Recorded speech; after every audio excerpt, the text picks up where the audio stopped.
大家好，我是杰西。今天我们来炒马来西亚人最爱吃的菜肴——三巴猪肉臭豆。首先，准备3瓣大蒜切碎，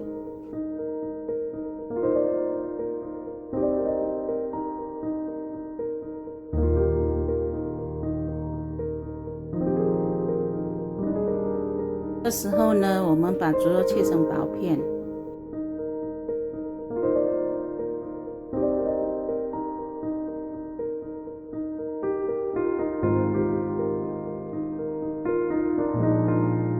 接下来把切好的肉片加入调味料，继续的搅拌。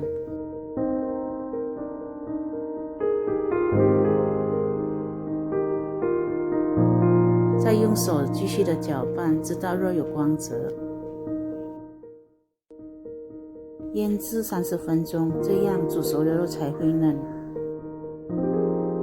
大家记得哦，这个步骤很重要，一定要把臭豆切成2瓣，因为臭豆里面有时候会有虫。水浸泡10分钟，很快虫就会漂浮在水面上。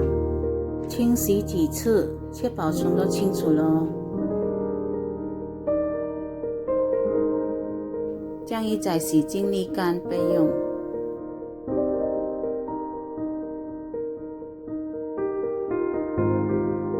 阿三加水压出果肉后过滤备用。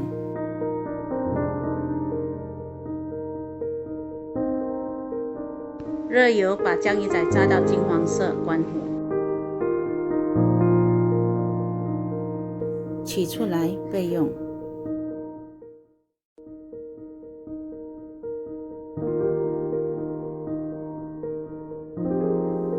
把剩余的油炒大蒜、臭豆和猪肉片。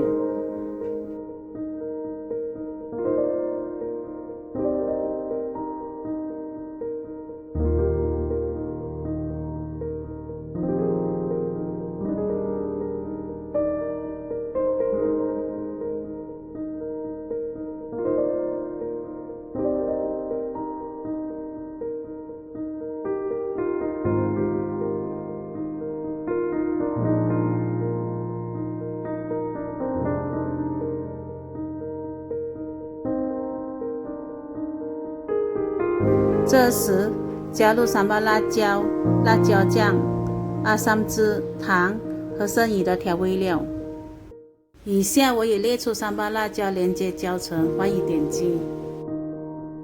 大火炒到收汁，把酱椰仔倒下去搅拌，就可以出锅咯。